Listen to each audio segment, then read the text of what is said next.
Hi everyone, welcome back to the Cuestars podcast. Now today we're delighted to be over at the Trinity Snooker Club with Billy Castle. Billy, how you doing, mate? Good to see you. Yeah, good, Bradley. Thank you very much. How have you been spending your off season? I'm practicing hard on a golf range, not a snooker one. But no, I've enjoyed the break from Q school. I've got the 900 to keep me occupied for a minute, so I'm just looking forward to now to putting the hours in back for the new season. Yeah, absolutely. If you sort of look back on the last sort of 12 months, how did you feel like 24-25 went? I took a few months off at the start just to try and energise myself again for the new season. I had some good events, had some good wins. My game sort of was building slowly over the year, and I felt like I was going to Q school in a good place. And I had some good wins, played well, and just come up a little bit short against George Pragnell, who played brilliant, and Ian Burns, who managed to get back on. So. Yeah, there's a lot of tough players in there at the moment.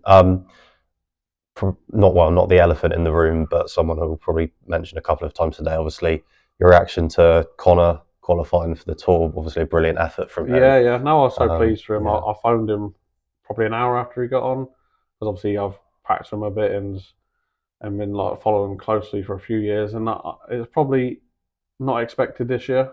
He probably didn't expect it himself, and it probably fell into place where he's probably gone there in recent years, putting a lot of pressure on himself and not performing like he should. And this year it's happened for him, and yeah, I can't be any happier. I really wish him all the success in the world. So. Yeah, I'd echo that sentiment as well. We're obviously all delighted for him. Yeah, a lot of us have grown up with Connor over the last 3 years, practicing and competing against him, and it's good to see one of our sort of team getting on. So yeah, really, it's egging us all on as well to try and practice, to try and join you, mate. So yeah, congratulations if you're listening.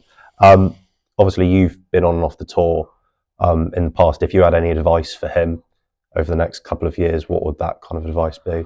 I mean, for me, with Connor, I think he's got to knuckle down early on. He's got to get good match practice in, whether he's travelling a couple of times a week to go and play better players. You can't stay too grounded to. I know he's practice based at Waterlooville, which is good, but he must go and play better players to be in that. To know when you're playing them, you know what you come up against, because you can go. It goes 2 years go quite quick, believe it or not. You can be a year in, and then all of a sudden you're a year and a half, and you think, oh, I've got 6 months here to try and save my sort of time on tour. So if you don't be careful, it can slip away from you very quick. Yeah, I think obviously some of you guys might have seen first match, Karen Wilson British Open qualifier, sort of a baptism of fire. Yeah, so it's tricky for them, and it's tricky, and I guess he's sort of looking for his first win just to get that breakthrough. What would your kind of mentality be towards that? Because you don't want to go searching; it's going to come. But no, I mean, I lost my first couple of games on tour, and to be fair, the first couple of games I sort of had a bit of an eye opener, but a bit of like, it's getting annoying being in the players' lounge with John Higgins next to you, Mark Williams, all of these great players, and it's getting used to being in that environment. But for me, for Connor, don't put any pressure on yourself. Just, it will come to you. You'll get your chances. Just take your chances, and then once you put yourself in that winning position, is just close it out. I mean, I managed to get my first win. I think it was against Jimmy White in the European Masters, which was obviously a big win, and I'm sure Connor will get his win very shortly. Yeah, absolutely. It's only a matter of time. He's a wonderful, wonderful player. He destroyed me in the Q school on the way to getting through. So yeah, it's only a matter of time, mate. Starting to look back through just the last general season, all different Q-Star stuff. We'll probably do this completely convoluted order, but we'll start with yourself. Good run in the 900. Was it season 2 or season 3 now? Yeah. Managed to pick up the trophy. Season 3. There's always a bit of pressure on my back going into them, because it's your club. Everyone's expecting you to win. I do the commentary, so you got to perform half good, because you're scared of going back into the commentary box if you don't play well. But no, I mean, to win it in my own club in front of my own sort of friends and family was extra pressure. There's more pressure winning in front of them than it was actually playing the format. Really? Yeah, so I felt more pressure just trying to win it for the club and the people around me, rather than the actual format itself. I was going to say, you as a player though, your sort of style and sort of speed around the table, it sort of lends itself to that kind of format. Yeah, doesn't it? Yeah, even when I was 20, 30 points down, I think I was 38 down to Tam, I never panicked, because I know that if I get in, I can accumulate 30, 40 points quite rapidly. Mm-hmm. And I think where I was probably a bit more experience than everyone else in the field that night. I think that helps out. Definitely. I don't know if you guys can see the picture behind, but this was Billy, because you beat Ronnie in the shootout on the tour, didn't you? Yeah. What can you remember much about that one? All I remember was 3,000 fans shouting Ronnie's name, me telling Ronnie that they're all there for me, having a bit of banter with him, and I cost him a place in the Players' Championship, actually beating him there. Really? So he was playing for points to get into the Players' Championship, and I'll never forget that night. It always stays with me, and even when people bump into me, they mention it. Absolutely, yeah. So that was a great experience. Yeah. One of your good mates, Wayne Townsend, back, what was it, a couple of months ago, World Seniors Championship, wonderful win against Igor Figueiredo, I think it was defending champion. Yeah. Did you go up and support him? Yeah, I went to watch Wayne against Igor because the weekend I was going away for my son's birthday, so I had to go and watch the first game. And yeah, it was just probably the best game all week, to be honest. I mean, I think the atmosphere, the way the game went, it was on a knife edge all game both ways. And Wayne played brilliant. He potted some brilliant balls and owed himself together, which I was proud of because he'll even admit himself he tends to put himself under too much pressure before he plays. But he was brilliant, and fair play to him. And also Aaron Canavan, another good friend of mine. Yeah. He got to the final, and it was brilliant to see him playing well, because he's a great player himself. Again, Aaron won the event back in, was it 2018 or 2019, he won I think as well. And he qualified for the World Championship by doing that.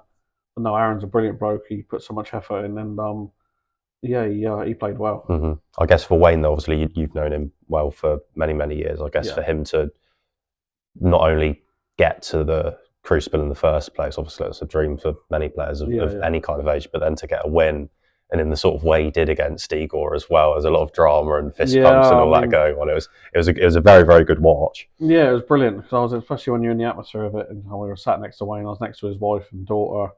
We were all cheering him on, and listen, he works hard. Wayne puts the effort in, so he deserves what he gets out of the game because Wayne plays Monday to Friday. He played for 2 hours after work, so he's dedicated and he loves the game, and that was brilliant. Yeah.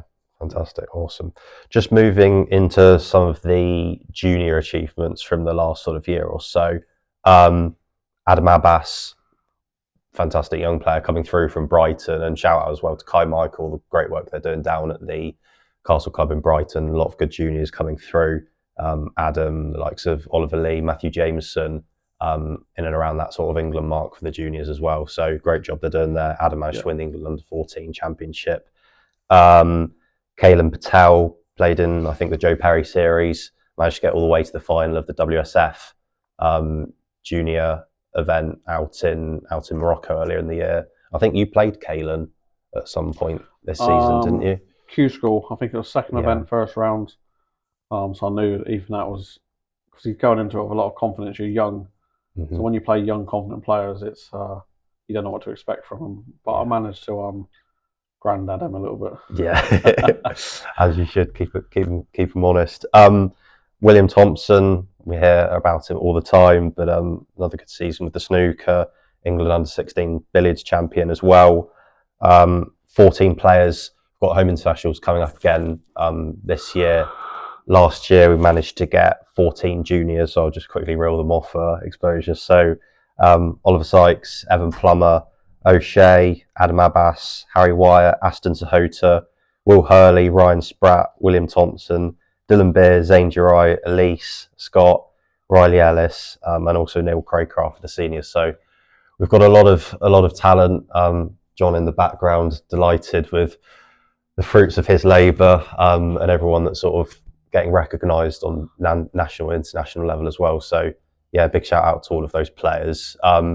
Again, obviously you've been around the block. Sort of any advice for the sort of juniors and your sort of thoughts on how we're all sort of doing in the south down here at the moment? No, I think it's probably, not being biased, but I think the south of England at the minute's got the best junior set up in the country, and I think that's been that for a few years.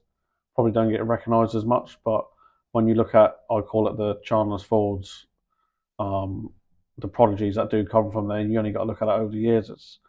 There's been endless great talents come through there. I mean, they got a good setup again. They got young William, like I say, O'Shea. I mean, I'm very impressed with every time I see him as Hastin, is it? Aston, yeah. I mean, I want to watch him, the cue action, the temperament, and he's got a bit of a, not cockiness, but he's very he believes in himself. So I like it with all these youngsters. And no, it's I think the South of England's in a great position with these youngsters. They got like you say, Chandler's Fords, and then they got the Cuestars set up, and then without regional, national stuff. So I mean, just keep doing, just follow the footsteps of all the other players, and I'm sure they'll be fine. Obviously, talking about the sort of Chandler's Ford area, like you said, complete sort of hot spot. Obviously, spearheading at the moment from Oliver, had another brilliant season, won the national junior rankings, got to the Q Tour playoffs, and then was only one frame away from qualifying for the Tour. Just lost out to Julian Boyko in the European under-21s. Obviously, Oliver's a massive role model to a lot of these younger guys, and he's not got far to get on that tour now, has he? No, I mean, I thought this year might have been his year. Obviously, especially in playing Julian, I think Holly the game went up sort of Ollie's way as well. And but listen, it's his first time being in that position. Sometimes you close it out. Sometimes it's a little bit trickier. But I'm sure that going into the Europeans next year, Holly's hot favourite. I mean, I don't want to put him any unwanted pressure, but if he does the right things, follows his right steps, just do what he's got to do, and I'm sure he'll be on tour soon. Yeah, completely echo that. Moving on to the women's side, Tessa Davidson I think she was out in China earlier in the season, managed to win and possibly defend the World Women's Seniors Championship. Another fantastic achievement. Have you come across Tessa? Practiced with her? Yeah, I played her in Newbury, and I remember I won the comp at Newbury, not this season, maybe the season before, Cuestars. And she gave me my toughest game, to be honest. Lovely cue action, pots good balls, good safety game, and a lovely temperament around the table, which is good to see. You know, she never gets flustered or anything, and she wins a lot of stuff. I've always seen her win stuff, so congratulations to Tessa. Yeah, on the younger side of things, obviously, Ellise, following the footsteps of older brother O'Shea, I think she got to, and I'm sorry if it's wrong, Ellise, I think the British or English women's final in Leeds not so long ago, which again was a brilliant achievement for her. Again, imagine it's nice for her having O'Shea around to practice with, and she's coming along really, really well as well. Well, there's a little bit of story behind Ellise because she's got a big comp coming up end of August, I believe, and I'm going to do a little bit of work with her and a little bit of practice with her just before it.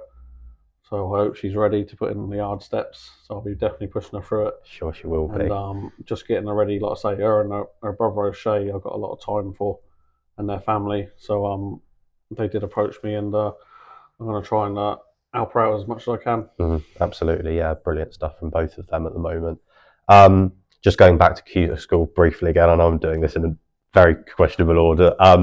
Mark Lloyd had a very, very good Q School, didn't quite fully get on, but very, very high up on the order of merit, and he should receive a lot of invites as top up to professional events. So Mark played really well at Q School. I mean, you know, Mark's just a tough player all round. He's one of the players that he's just a really hard match player to beat, and he gets a lot of good wins. And you know what I've seen of him, he's starting to score really heavy as well now. So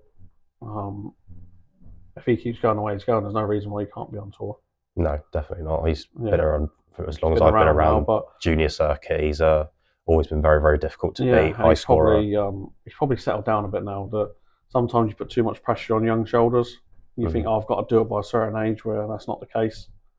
Where there's a lot of, as Connor would say, like he probably thought he had to do it in a certain time, but he didn't. Same as myself. And a lot of players, they just give up too young and think, that's it, I need to go and find a job. But you know, if you actually follow it, the doors will open, and eventually you'll get your chance. Absolutely. And good luck to Mark for all of his top ups on the tour this year as well. Just one other person I forgot to miss out.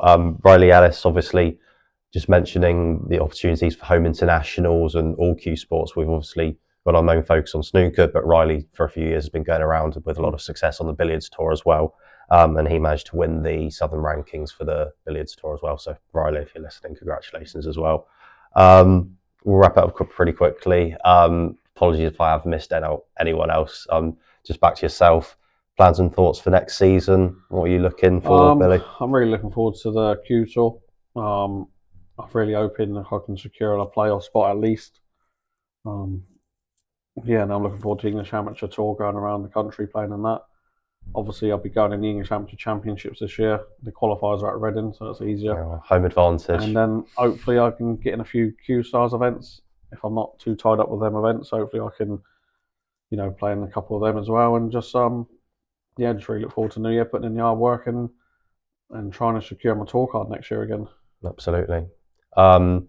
Just looking ahead for the new season, we've got again a lot of the juniors that I reeled off a few minutes ago back for the home internationals again for the under-16s, the under-21s. I know you're in the A team for the men's this year. I'm in the B team. We've got John in the background wearing an England waistcoat for the first time in how many years? 75 years. 100 years, as ratified. So yeah, that'll be good, and hopefully I'm sure we'll enjoy donning those 3 lines again.